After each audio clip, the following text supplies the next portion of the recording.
तो कैसे हैं आप लोग? आशा करता हूँ बहुत अच्छी होंगे, घर पे होंगे और स्वस्थ होंगी। और उम्मीद ये भी करता हूँ कि आप लोग बोर्ड एग्ज़ाम की तैयारी अच्छे से कर लिए होंगे और अब बस रिवीजन कर रहे होंगे। और आप सबको मालूम है कि लास्ट वीडियो में मैं आप लोग को बताया था कि इस बार बोर्ड एग्ज़ाम के लिए मैं इंग्लिश का 3 वीडियो लेकर के आऊँगा और 3 वीडियो में ही मैं आपके पूरे सिलेबस को कवर करने वाला हूँ, जिसमें से एक वीडियो अपलोड हो चुका है और पहले वाले वीडियो में मैं पोएट्री सेक्शन के सभी चैप्टर के इंपॉर्टेंट ऑब्जेक्टिव क्वेश्चन आंसर को कवर किया हूं। अगर अभी तक आप लोग वो वीडियो नहीं देखे हैं तो कृपया करके प्ले लिस्ट में जाइए। मैं एक प्ले लिस्ट बना दिया हूं इंपॉर्टेंट क्वेश्चन फॉर 2021, उसमें जाकर के आप उस वीडियो को देख लीजिए ताकि आप बोर्ड एग्जाम में अच्छा नंबर लेकर के आ सके। और आज का जो वीडियो होगा वो सब्जेक्टिव का होगा। पूरे सब्जेक्टिव को आज के इस वीडियो में मैं कवर करने वाला हूं और मैं आपको उम्मीद दिलाता हूं कि अगर आप इस वीडियो को पूरा देख लेते हैं तो एक भी क्वेश्चन इससे बाहर से नहीं आएगा और सभी क्वेश्चन को आप लोग अच्छे से लिख करके आएंगे और पूरा नंबर आपको मिलेगा, एक भी नंबर कटने वाला नहीं है। और लास्ट वीडियो जो आएगा वो प्रोज सेक्शन के पूरे ऑब्जेक्टिव क्वेश्चन को मैं कवर करूंगा। तो 3 वीडियो में सारा चैप्टर आपका कवर होने वाला है, पूरा फुल सिलेबस। तो चलिए वीडियो को शुरू करते हैं, लेकिन उससे पहले आपसे एक छोटा सा रिक्वेस्ट है कि प्लीज़ इस वीडियो को ज़्यादा से ज़्यादा अपने दोस्तों को शेयर कर दीजिए ताकि अगर कोई अभी तक कुछ भी नहीं पढ़े हैं या फिर पढ़ भी लिए हैं, रिवीजन करना चाहते हैं, तो उन सब के पास ये वीडियो पहुंच जाए और वो बोर्ड एग्जाम में अच्छा खासा नंबर लेकर के आ सके। और वीडियो अच्छा लगता हो तो लाइक करना मत भूलिएगा और इस वीडियो को अपने दोस्तों को ज़रूर शेयर कीजिए। तो सबसे पहला क्वेश्चन जो बोर्ड एग्जाम में पूछा जाता है वो कुछ इस प्रकार से लिखा हुआ होता है, write an essay on any on one of the following in about 150 to 200 words. और ये 8 नंबर का होता है। यानी कि बोर्ड एग्जाम में जो है सो पहला क्वेश्चन जो आपको पूछा जाएगा वो एस्से पूछा जाएगा और इस एस्से को 150 से 200 शब्दों में लिखना है जो 8 नंबर का होगा। तो इस बार मैं आप लोग को 2-3 एस्से नहीं बताऊंगा कि आप 2-3 एस्से देख लीजिए। हर साल एस्से मेरा ऐसा रहता है कि बोर्ड एग्जाम में आता ही है जो मैं 2-3 गेस करता हूं, लेकिन इस बार मैं आप लोग को एक ही एस्से बता रहा हूं जो इस बार बोर्ड एग्जाम में हर हाल में आने वाला है और वो इससे है कोरोना वायरस। तो चलिए शॉर्टकट में मैं इस चीज़ को समझा देता हूं क्योंकि इंग्लिश में लिखा हुआ है, तो अगर हिंदी में मैं थोड़ा समझा देता हूं तो आप लोग के माइंड में रहेगा और इस चीज़ को आप लोग अच्छे से रट ही जाइए। अगर खुद से लिख सकते हैं तो अच्छी बात है, अगर इंग्लिश लिखने आता है तो बहुत अच्छी बात है, अगर नहीं तो फिर आपको रटना ही होगा। और मैं बहुत ही इजी शब्दों में इसको तैयार किया हूँ, इजी वर्ड में तैयार किया हूँ जिसको आप आसानी से याद भी कर सकते हैं और वर्ड लिमिट का ख्याल रखते हुए मैं ऐसे तैयार किया हूँ जो सिर्फ 150 से 200 शब्दों के बीच में हैं। तो सबसे पहले देखिए आपको जो लिखना है what is corona virus, heading दे करके लिखना है। यहाँ पे मैं हेडिंग देना छोड़ दिया, छूट गया है मुझसे, तो आप लोग ये लिख दीजिएगा व्हाट इज कोरोना वायरस। उसके बाद देखिए जितना पॉइंट बना करके आप लिखेंगे ना आपको उतना अच्छा मार्क्स मिलेगा। हेडिंग देने के बाद आपको ये लिख देना है एक corona virus is a kind of common virus that causes an infection in your nose, साइनेंसेस और अपर throat. Most of corona virus aren't dangerous. अब यहां पे देखिए सबसे पहले तो मैं कोरोना वायरस के बारे में बताया हूं कि कोरोना वायरस जो है एक कॉमन वायरस है और ये जो सो इन्फेक्शन करता है किस किस चीज़ को, नोज को करता है या फिर ऊपर वाले जो थ्रॉट होता है, कंठ होता है, उसमें होता है। लेकिन ये कोरोना वायरस जो है ना, ज़्यादातर कोरोना वायरस जो है सो डेंजरस नहीं होता है। अब आगे चलिए, आगे जो है सो मैं डिफाइन किया, पैराग्राफ फिर चेंज करना है, फिर आपको लिखना है इन अर्ली 2020 आफ्टर ए दिसंबर 2021 है ना, यहाँ पे 21 outbreak in China, the World Health Organization WHO identified SARS CoV 2 as a new type of coronavirus. तो 2020 में यानी कि दिसंबर का जो महीना था, दिसंबर 2020 का जो महीना था, तो दिसंबर 2020 में जो है चाइना में एक नए तरह का कोरोना वायरस जो सो आया था जिसका WHO ने नाम दिया था सार्स कोव 2 नाम दिया था। अब ये सार्स कोव 2 जो है ना, अब क्या है चलिए, सार्स कोव 2, कोविड-19 is a disease caused by SARS CoV 2। अब यहां पे जो कोविड-19 जो हम लोग कह रहे हैं तो ये कोविड-19 जो है ना, ये डिजीज़ होता है किसके कौन से वायरस की वजह से? सार्स कोव 2 की वजह से। तो देखिए, कोरोना वायरस कई तरह की बीमारियां होती है, उसमें कई तरह का वायरस होता है, उसमें एक वायरस है सार्स कोव 2 और सार्स कोव 2 से कोविड-19 होता है। अब ये चीज़ें आप लोग को लिख देना है। उसके बाद सिम्टम्स ऑफ कोविड-19 के सिम्टम्स क्या क्या चीज़ है, लक्षण क्या क्या हैं? तो सबसे पहले यहाँ पे देखिए, मैं पॉइंट बाय पॉइंट दिया हूँ। तो सबसे पहले यहाँ पे देखिएगा, मोस्ट कॉमन सिम्टम्स, जो सबसे कॉमन सिम्टम है, लक्षण है, वो क्या क्या है? फीवर है, ड्राई कॉफ है, या फिर टायर्डनेस है, थकावट है। उसके बाद है लेस कॉमन सिम्टम्स, जो है जहाँ पे कम लक्षण दिखता है, वो क्या क्या है? तो हेडेक है, लॉस ऑफ स्मेल और टेस्ट है, टेस्ट खत्म हो जाता है, वो टेस्ट पता ही नहीं चलता है। सोर थॉट्स है और थ्रॉट है। और सीरियस सिम्टम्स क्या है जो सबसे खतरनाक है? वो डिफिकल्टी ब्रीथिंग और शॉर्टनेस ऑफ ब्रेथ, यानी कि सांस लेने में दिक्कतें होती है, चेस्ट पेन होता है, लॉस ऑफ स्पीच, बातें जो है सो नहीं कर पाते हैं, वो स्पीच जो है सो खो जाता है। तो ये चीज़ लिख देंगे। और उसके बाद आपको लिखना, how does the corona virus spread, corona virus कैसे फैलता है? यहाँ पे मैं लिख दिया हूँ। ज़्यादातर वक्त जो क्या होता है, ये जो सो फैलता है एक बीमार बंदे से, जब वो छींकता है या खांसता है, तो इसका जो ड्रॉपलेट्स होता है ना, वो 6 फीट दूर तक जाता है। और जब हम लोग सांस लेते हैं तो हमारे अंदर जाता है, हमारे बॉडी में जाता है, और इस तरह से हम लोग जो है सो इन्फेक्ट हो जाते हैं। और कभी कभी लोगों के पास जो कई सारे ऐसे लोग होते हैं जिसके पास लक्षण तो नहीं होता वो बीमारी का, लेकिन फिर भी वो बीमारी फैलाता है। बस इतनी चीज़ ही आपको कोरोना वायरस के बारे में लिखना है। लगभग इसमें 170 वर्ड जो है सो दिया गया, वो इससे ज़्यादा नहीं लिखना है। अगर ऐसे पॉइंट बाय पॉइंट आप लोग बना करके लिखेंगे, 8 नंबर आपका रखा हुआ है। चलिए, दूसरा क्वेश्चन जो बोर्ड एग्जाम में पूछा जाता है, explain any one of the flowing, और ये 4 नंबर का होता है। अब यहां पे थोड़ा समझना है, ये या तो प्रोज का रह सकता है या तो पोइट्री का रख सकता है क्वेश्चन नंबर 2 में। और अगर क्वेश्चन नंबर 2 में पोइट्री का रहा, तो क्वेश्चन नंबर 3 में क्या रहेगा? प्रोज का रहेगा। यानी प्रोज और पोइट्री दोनों जगह से एक्सप्लेनेशन पूछा जाता है। सबसे काम बच्चे को यही होता है, बहुत मुश्किल काम है ये, कि कैसे इसको सॉल्व करें। अब जैसे यहाँ पे आपको 4 ऑप्शन दिया हुआ रहेगा, 1 2 3, सी करके दिया हुआ रहेगा, डी तक रहेगा। तो 4 दिया हुआ रहेगा, 4 में से किसी एक को डिफाइन करना रहेगा। जैसे कि आप यहाँ पे देख पा रहे होंगे, and when I crumble who will remember this lady of the West Country. अब इसको एक्सप्लेन करना है, तो कैसे एक्सप्लेन कीजिएगा? ये बातें देख लीजिए, कोई भी लाइन रहे किसी भी पोयम से। अब वो लाइन कैसे पहचानना, आगे वो चीजें मैं बताऊंगा, उसको कैसे सॉल्व करना है। तो आपको क्या लिखना है? The given stanza has been taken from the poem. अब यहां पे देखिए, ये जो लाइन है ना, एनेपिटाफ से है, तो आपको क्या लिख देना? एनेपिटाफ से। अगर कोई sweetest love I do not go से रहेगा, तो क्या लिखना है? The given stanza has been taken from the poem sweetest love I do not go. यानी कि ये लाइन शुरू का सेम रहेगा, सिर्फ यहां पे पोयम का नाम जो सो चेंज होगा। Which is written by Walter डिलामेयर। अब एपिटाफ जो लिखा गया वो वाल्टर डिलामेयर के, तो यहां पे वाल्टर डिलामेयर दे देंगे। अगर यहां पे sweetest love I do not गो रहता तो यहां पे जॉन डॉन दे देते। यानी कि सिर्फ आपको ये 2 नाम जो है सो चेंज करते जाना है। He was born in 1873 in village of Charlton in Kent. इनका जन्म जो 1873 ईस्वी में चार्ल्टन केंट में हुआ था।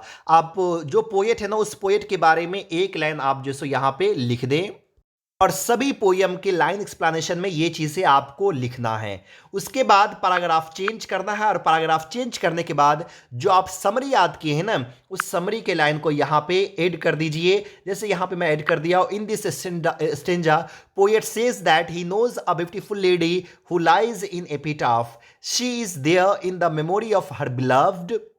यानी कि इस स्टेंजा में पोएट ये कहते हैं कि वह एक लेडी को जानते हैं जो कब्र में लेटी हुई है, एपिटाफ में, यानी कब्र में जो है सो लेटी हुई है। और ये जो मकबरा है ना, एपिटाफ, वो उसके याद में बनाया गया हुआ है। और पोएट उसको जो है वेस्ट कंट्री की सबसे खूबसूरत लेडी मानते हैं।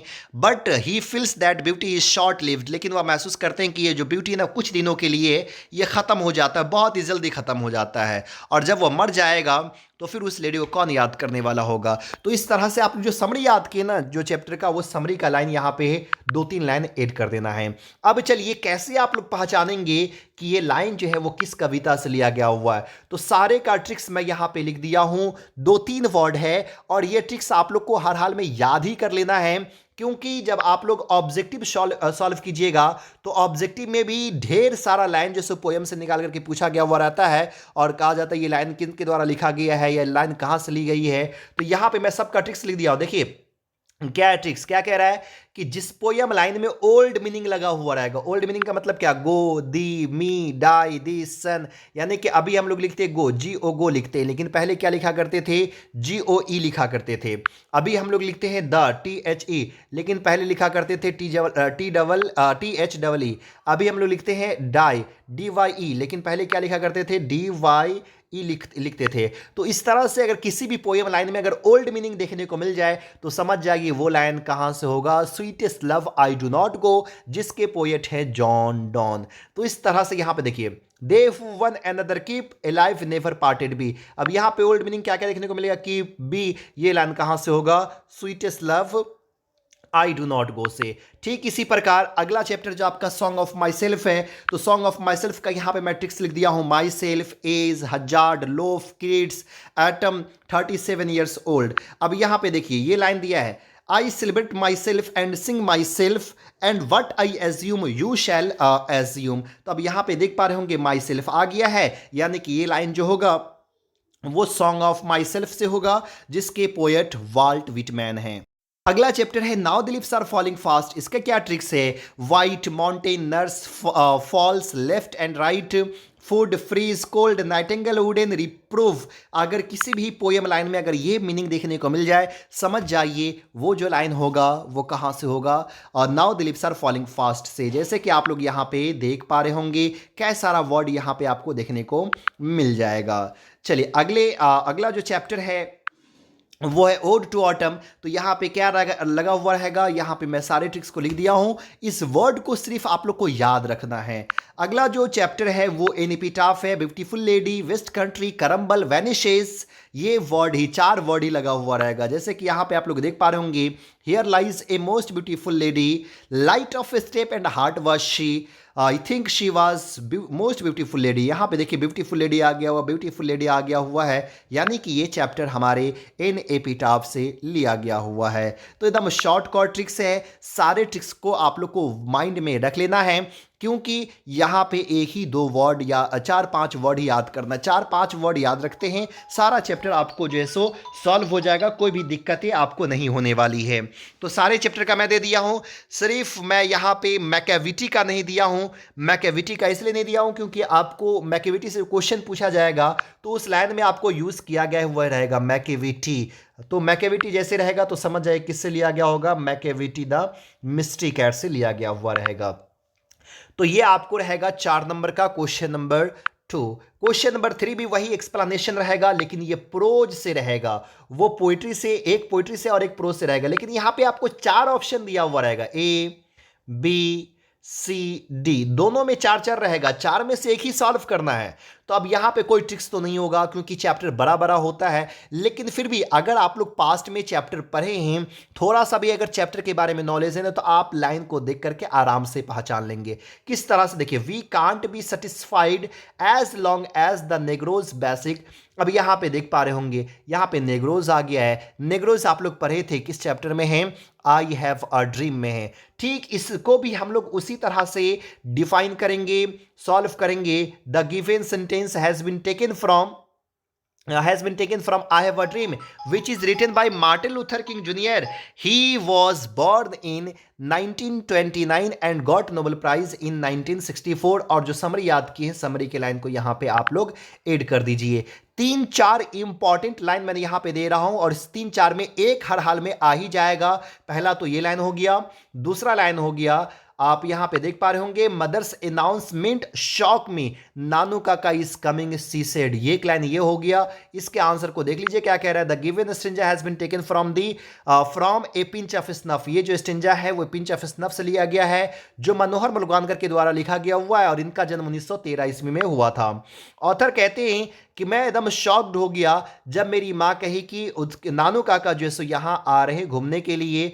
ऑथर जो है वो हमेशा चाहते थे कि नानू काका से बचे, और वो ये इसीलिए वो एक्सक्यूज करते हैं कि आप उसको कहें यहाँ ना आने के लिए, क्योंकि वो आते हैं तो यहाँ पे बहुत दिन तक रहते हैं और जाने का नाम नहीं लेते, इससे मैं डिस्टर्ब होता हूँ। तो ये चीज़ आपको जो सेट कर देना है। और एक आपको मैं यहाँ पे लाइन दिया हूँ, I believe that the civilization India's had is evolved. ये जो लाइन लिया गया वो कहाँ से, ये आपको इंडियन सिविलाइजेशन कल्चर से। तो इस तरह से आपको यहाँ पे ये मेंशन जो है सो कर देना है। जो आप समरी याद करें, समरी के एक दो लाइन को जो है सो लिख दीजिएगा। तो ये आपका हो गया क्वेश्चन नंबर 3। क्वेश्चन नंबर 4 रहेगा एप्लीकेशन और लेटर दोनों रहेगा, एप्लीकेशन भी रहेगा और लेटर भी रहेगा। तो इसमें से आपको क्या लिखना है, एप्लीकेशन लिखना है या फिर लेटर लिखना है। तो अभी से ही ये बात माइंड में सेट कर लीजिए कि बोर्ड एग्जाम में जो आपको सॉल्व करना है वो एप्लीकेशन सॉल्व करना है। एप्लीकेशन ही क्यों सॉल्व करना है, तो आप लोग अक्सर जो है स्कूल में एप्लीकेशन लिखते थे, तो एप्लीकेशन लिखते आ रहे हैं, थोड़ा जानकारी ज़रूर होगा। और एप्लीकेशन में क्या है कि जो मैसेज लिखना होता है ना, वो मैसेज बहुत ही कम लिखना होता है। और अगर आप मैसेज कम लिखेंगे तो वहाँ पे ग्रामेटिकल मिस्टेक कम होगा, इससे आपका नंबर नहीं कटेगा। और जो लेटर होता है ना, उस लेटर में मैसेज बहुत लिखना होता है। अगर बहुत मैसेज लिखेंगे तो पॉसिबल सी बात है ग्रामेटिकल मिस्टेक थोड़ा आपका ज़्यादा होगा और उसमें नंबर कट सकता है। अब चलिए कैसे आप लोग एप्लीकेशन लिखेंगे उसका नियम थोड़ा देख लीजिए। सबसे पहले आपको लिखना है टू, लेकिन जब भी आप एप्लीकेशन सॉल्व करेंगे बात याद रखना है, एक पेज जो आपको मिलेगा ना वो आप शुरू से ही उसको लिखने की कोशिश कीजिएगा और एक पेज में आप कोशिश कीजिए एप्लीकेशन को सॉल्व करें। अब कोई क्वेश्चन लिख रहे हैं वो आधा पे खत्म हुआ, तो अब वहां से आप जो सो कभी भी एप्लीकेशन लिखना शुरू मत कीजिएगा। एप्लीकेशन हमेशा स्टार्टिंग से कीजिएगा, पेज के शुरू से कीजिएगा। तो आपको टू लिखना है और टू के बाद कॉमा का यूज नहीं करना है। और टू के जस्ट नीचे आपको लिखना है, किसको आप लिख रहे हैं, हेडमास्टर को, प्रिंसिपल को। तो यहां पे मैं लिख रहा हूं प्रिंसिपल को, तो द प्रिंसिपल कर देना है। कहां के ये प्रिंसिपल है उसका एड्रेस भी लिख देना है। तो यहां पे मैं दे दिया हूं मिडिल स्कूल नाका नंबर 5 दरभंगा। अब उसके बाद सबसे इंपॉर्टेंट चीज जो एप्लीकेशन में होता है वो सब्जेक्ट, और इसी के जस्ट नीचे आपको, और सबको देखिए एक ही लाइन से लिखना है। ये नहीं बच्चे लोग क्या करते हैं कि टू लिखा और टू का यहां पे जो खत्म हो रहा है यहां से लिखना शुरू करता है, नहीं, जहां से आपका टू शुरू हुआ है वहीं से आपको लिखना है। और एप्लीकेशन में सबसे इंपॉर्टेंट होता है आपका सब्जेक्ट, कि एप्लीकेशन आप किस लिए लिख रहे हैं, किस चीज के बारे में लिख रहे हैं। तो आपको लिखना है एप्लीकेशन फॉर लीव। आपको क्वेश्चन में दिया गया हुआ रहेगा, जैसे यहां पे देखिए क्वेश्चन में दिया गया हुआ है write a letter to the principal of your school asking for leave due to illness, है ना, बीमारी के कारण जो है आप एप्लीकेशन एबसेंट थे, एप्लीकेशन लिखिए। तो इतनी चीज़ें लिख देना आपको, एप्लीकेशन फॉर लीव। अगर आपको कहा जाएगा टीसी के लिए, ट्रांसफर सर्टिफिकेट के लिए एप्लीकेशन लिखे, तो आप लिख देंगे एप्लीकेशन फॉर टीसी। इतनी चीज़ें लिख देंगे और लिखने के बाद आपको लिखना है सर, या अगर आप फीमेल को लिख रहे हैं तो मैडम लिखना है। और वहां पे कॉमा का यूज करना है, और कॉमा देने के बाद जहां से कॉमा खत्म हो रहा है वहीं से लिखना है जो आप लोग बचपन से ही लिखते आ रहे हैं। Most respectfully I beg to say that I could not attend the class due to illness.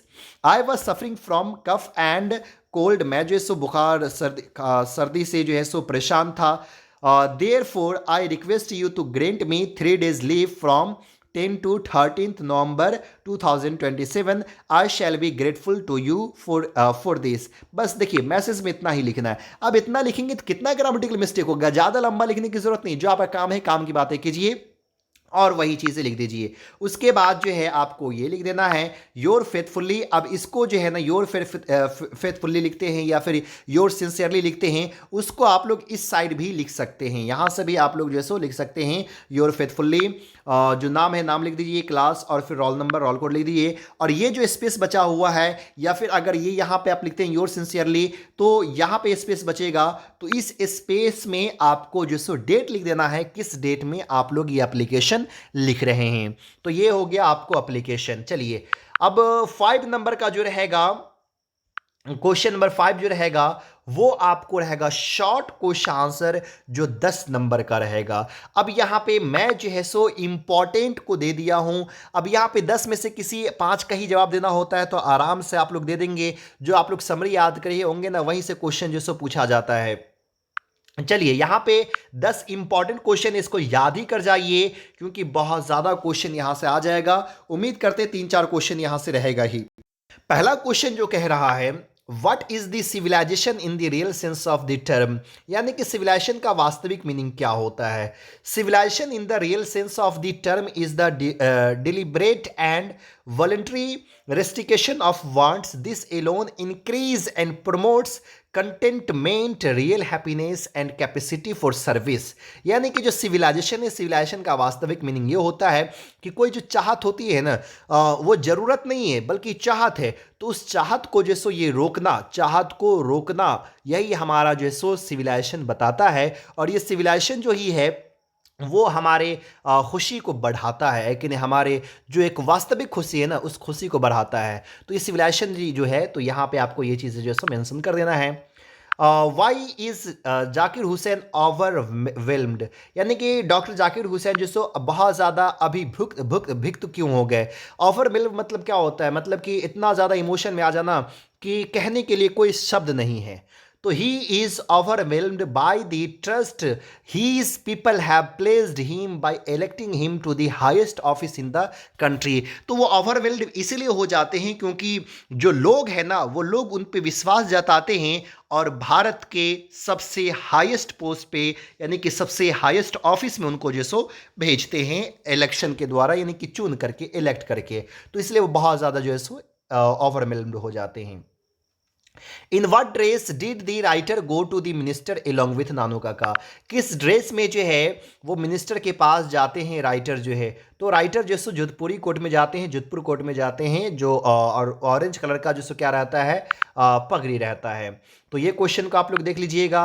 Why does Martin Luther से, what does Martin Luther say about the life of नेग्रोज, नेग्रोज के बारे में मार्टिन लूथर किंग क्या कहते हैं।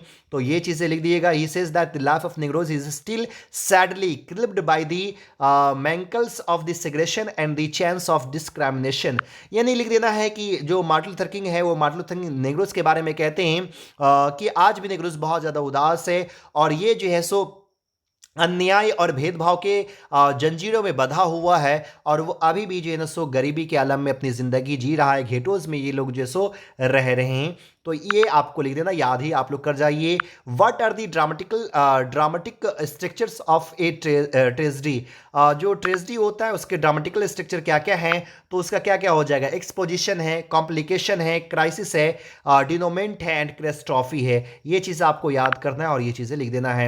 अगला question है, name the two works of Shakespeare, Shakespeare के दो वर्क्स का नाम लिखिए। मैकबेथ और उसके बाद मर्चेंट ऑफ वेनिस है, जूलियस सीजर है, किंग लियर है, एज यू लाइक इट है, बहुत सारा है, मेजर फॉर मेजर है, बहुत सारा है। तो ये चीज़ें यहाँ पे दो ही आपको लिखना है। तो यहाँ पे दो और क्वेश्चन है, why it come out it holds the trough, why had snake है कि नहीं, यहाँ पे स्नेक है, यानी कि स्नेक जो है वो होल से बाहर क्यों आया था वाटर ट्रफ पे जो है। तो वाटर ट्रफ पे इसलिए आया था क्योंकि वो पानी पीना चाहता था, वो प्यासा था, इसलिए वाटर ट्रफ पे आया था। Why is Macavity termed a criminal, Macavity को क्रिमिनल क्यों कहा गया। तो मैकेविटी को क्रिमिनल इसीलिए कहा गया क्योंकि वो हर एक तरह के क्राइम करने में सक्षम था। वो जेवर को चुराता था, वो जैसो किराना स्टोर को लूट लेता था, यही नहीं दो देशों के बीच में जो समझौता पेपर होता उसको भी जो सो गायब कर देता, इसलिए इसको क्रिमिनल जो है सो कहा गया है। उसके बाद जो क्वेश्चन नंबर 6 रहेगा, ये आपको रहेगा टोटल 15 मार्क्स का। अब ये 15 मार्क्स में क्या लिखना है आप लोग को, तो 15 मार्क्स में 3 क्वेश्चन को सॉल्व करना है। तो बात याद रखिएगा, आप लोग को सबसे पहले क्वेश्चन नंबर ए को सॉल्व करना है। Right the summary of any one of the following poems, poems का जो समरी रहेगा, एक इस समरी को आप लोग को सॉल्व करना है जो 5 नंबर कैरी करेगा। और उसके बाद आप लोग को जो सॉल्व करना है वो डी वाले को और उसके बाद जो है सो एफ वाले को। अब ये डी और एफ में क्या रहेगा वो चीज़ भी अभी मैं बताता हूं आप लोग को, लेकिन ये बात अभी से याद रखिए। आप लोग को जो बोर्ड एग्जाम में सॉल्व करना है वो समरी को और साथ में ये समरी कह रहा हूँ, क्वेश्चन नंबर 6 के ए को, डी को और एफ को, इन तीनों को सॉल्व करना है जो 5-5 नंबर का रहेगा, यानी कि 15 नंबर हो जाएगा। तो समरी कौन कौन सा आप लोग को इंपॉर्टेंट देख लेना है, तो sweetest love I do not गो देख लेना है, यहाँ पे मैं दे दिया हूँ, इसको आप लोग याद ही कर लीजिए। पीछे पास्ट वाले वीडियो में मैं समझा चुका हूँ, तो मुझे नहीं लग रहा है कि इसको समझाने की मुझे ज़रूरत है।